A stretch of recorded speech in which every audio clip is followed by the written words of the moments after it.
Bonjour à toutes et à tous, on se retrouve pour le deuxième tutoriel. La dernière fois, nous avions présenté globalement quel était le logiciel LibreOffice. Nous avons fait son installation et je vous ai présenté brièvement l'interface graphique du document Writer. Donc on va continuer sur ce document Writer. Et aujourd'hui, je vais vous présenter tout simplement les menus pour que vous puissiez vous imprégner du logiciel et que vous vous sentiez mieux au travers de cet environnement. J'y détaillerai donc parmi les fenêtres du menu certains éléments, mais on verra plus en détail comment elles peuvent fonctionner au travers des prochains tutoriels. Donc ce que je vais faire, c'est que je vais commencer par vous présenter le menu. Donc c'est celui qui est tout en haut et qui commence à gauche, avec fichier, édition, affichage, insertion, format, tableau, outils, fenêtre et aide. Donc c'est un menu qui est semblable à tous les logiciels, puisqu'on va retrouver dans les fichiers la possibilité de créer un nouveau document, d'en ouvrir un qu'on a déjà utilisé. On va retrouver aussi la possibilité d'enregistrer notre document, ou alors l'exporter, avoir un aperçu, l'imprimer et bien sûr quitter le logiciel. Dans le menu édition, on va retrouver tout ce qui est opération pour annuler et rétablir ce qu'on a fait. En plus, on retrouvera la possibilité de répéter les actions. Tout ce qui est opération de copier-coller avec un collage spécial en plus. La sélection, bien entendu. La possibilité de faire des recherches dans notre document. Et ensuite, ce sont d'autres fonctionnalités d'édition possibles au travers des objets du logiciel.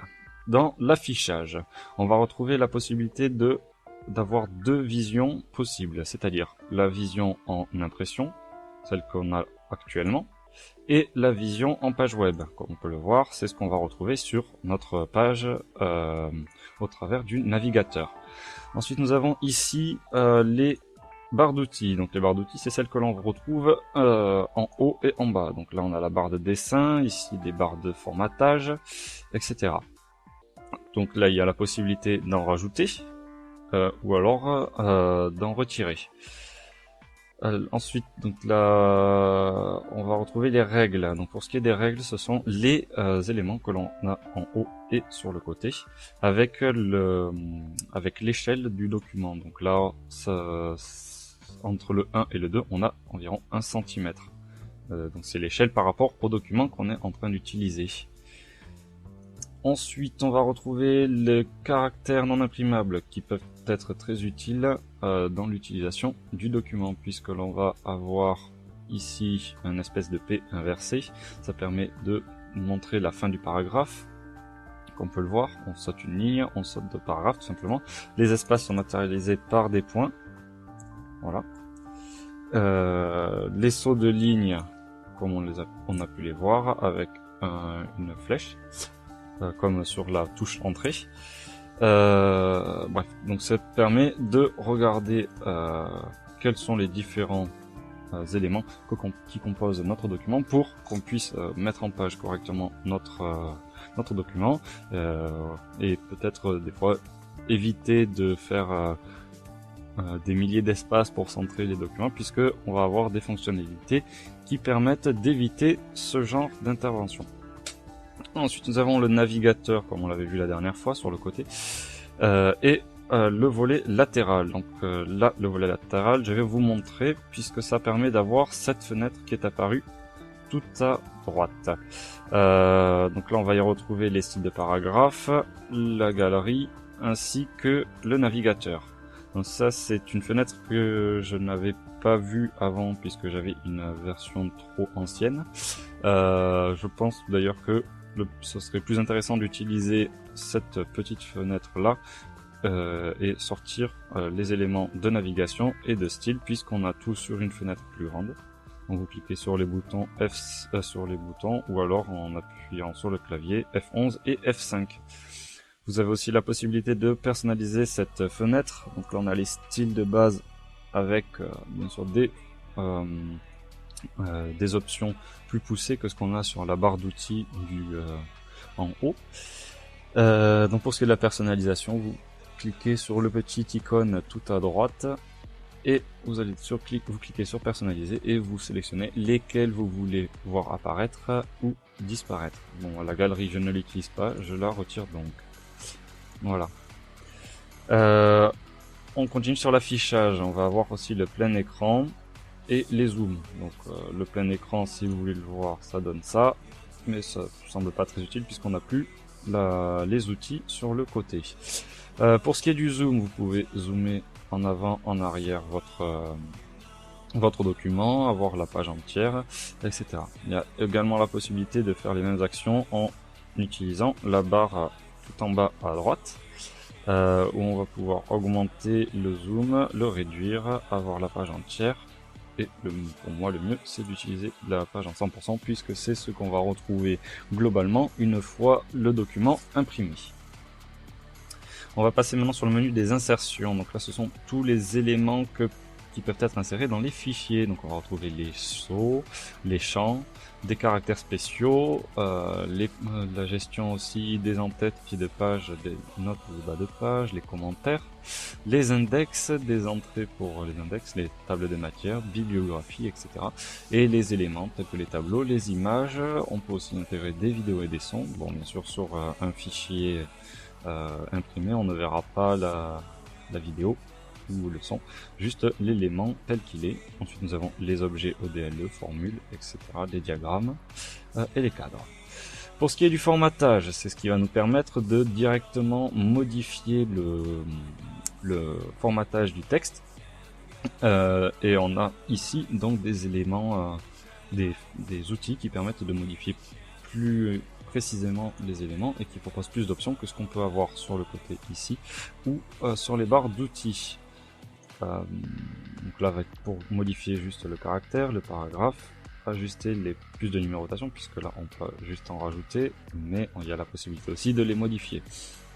On va aussi avoir la possibilité de faire des ancrages avec des éléments tels que les images par rapport à la page, au caractère. Bien sûr, il faut qu'il y ait l'image. On va pouvoir aussi gérer les alignements, le positionnement, le pivot, le faire pivoter, etc. Pour ce qui est du tableau, on peut aussi l'insérer à partir du menu d'insertion. Et ici, on a tout ce qui est options propres au tableau, où on va pouvoir rajouter des lignes, supprimer des lignes, les renvoyer, ou pareil pour les colonnes, faire fusionner des cellules, etc.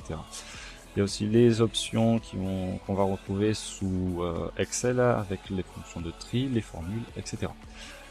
Ensuite, nous avons les outils. Alors, pour ce qui est des outils, on va avoir tous les petits outils qui vont permettre de rajouter, ou du moins de faciliter la vie de l'utilisateur pour mettre en page son document et des fois automatiser certaines tâches. Ensuite, nous avons la fenêtre. Donc là, ce sont toutes les fenêtres qui vont être ouvertes. Ici, j'en ai qu'une seule. Vous pouvez la fermer, en créer des nouvelles et vous balader sur les différents documents lorsqu'il y en a plusieurs. Ensuite, nous avons pour terminer le menu d'aide où on va avoir tout simplement la possibilité d'observer les vérifications des mises à jour, d'avoir l'aide sur LibreOffice, envoyer des erreurs qui auraient pu être rencontrées ou alors en apprendre davantage sur LibreOffice. Je vais vous montrer plus particulièrement deux fenêtres, c'est-à-dire la fenêtre d'enregistrement. Donc là, on clique sur enregistrer sous. Donc là, je passe sur ce point on va avoir la possibilité au travers de LibreOffice d'enregistrer sous plusieurs formats. Donc le format Writer, c'est un ODT. C'est pour ça qu'on a le texte odf.odt. Vous avez aussi la possibilité d'utiliser les formats de Microsoft Word. Donc ça, c'est vraiment si vous voulez transmettre votre fichier à quelqu'un qui va posséder Word et pas LibreOffice, ça va lui permettre de l'utiliser. Pour ceux qui ont OpenOffice, le ODT fonctionne parfaitement, il n'y a pas besoin de le modifier. Vous pouvez aussi le mettre sous format HTML, c'est-à-dire sur les pages web, et d'autres types de documents proposés par LibreOffice. Donc on a la liste ici. Ceci étant fait, je vais vous montrer comment on peut personnaliser notre fenêtre au-delà de ce que j'ai pu vous montrer jusqu'à présent. Donc on va aller dans Outils et on a tout en bas Personnalisation. On clique dessus et on va pouvoir personnaliser les menus, tous ceux qui sont en haut, à gauche. Vous pouvez le personnaliser comme vous voulez, mais généralement il n'y a pas besoin de les modifier puisque on va avoir déjà des personnes qui ont cogité là-dessus pour que le menu soit le plus facile à utiliser. Vous avez aussi tout ce qui est personnalisation au niveau du clavier avec les raccourcis clavier. Donc, par exemple, on va avoir le CTRL B, ça va permettre de mettre en gras, ou alors si on fait CTRL et un chiffre, par exemple CTRL 1, ça va permettre de mettre titre numéro 1, comme on peut le voir là, etc. Donc là, vous pouvez apprendre à les utiliser puisque ça va vous permettre tout simplement de mettre je dirais d'aller beaucoup plus vite dans l'utilisation de LibreOffice. Ensuite nous avons les barres d'outils, donc celles qu'on a vues tout à l'heure dans le menu affichage, et on va pouvoir les modifier ici. C'est pour cela que par exemple sur la fenêtre de formatage, que l'on va retrouver par ici, formatage, voilà. Vous avez ici par exemple exposants et indices. Donc ceux-là, c'est moi qui les ai rajoutés en cliquant par là sur ce bouton-là, ajouter.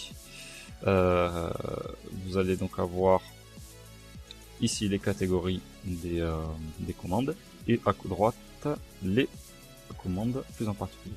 Donc là, si on va sur format, on va pouvoir retrouver l'exposant qu'on a ici et l'indice un petit peu plus loin là, voilà. Donc on peut les ajouter de cette façon là, et ensuite si on veut les voir apparaître ou non, on clique sur cette la petite case. Il y a la possibilité aussi de les faire bouger, c'est à dire que là on va mettre l'exposant, on peut le faire pivoter avant. Bon, bien sûr il faut qu'il soit présent, sinon on va pas le voir. Mais là par exemple l'exposant est avant le gras, alors que je l'avais mis à la base à côté de l'indice, comme on l'a maintenant. Voilà, et ensuite nous avons les événements, mais là-dessus je pense pas que ce soit utile de modifier quoi que ce soit. Voilà, donc le tutoriel est déjà terminé. La prochaine fois nous allons travailler plus en particulier sur les styles. Je vous les présenterai en général et on s'intéressera plus particulièrement au style de paragraphe. Donc j'espère que cette vidéo vous aura plu. N'hésitez pas, si c'est le cas, à la partager, à la commenter et à mettre un petit pouce bleu. Si vous voulez vous tenir au courant des prochaines vidéos, il suffit de s'abonner. Et je vous dis donc à plus et on se retrouve pour le 3e tutoriel.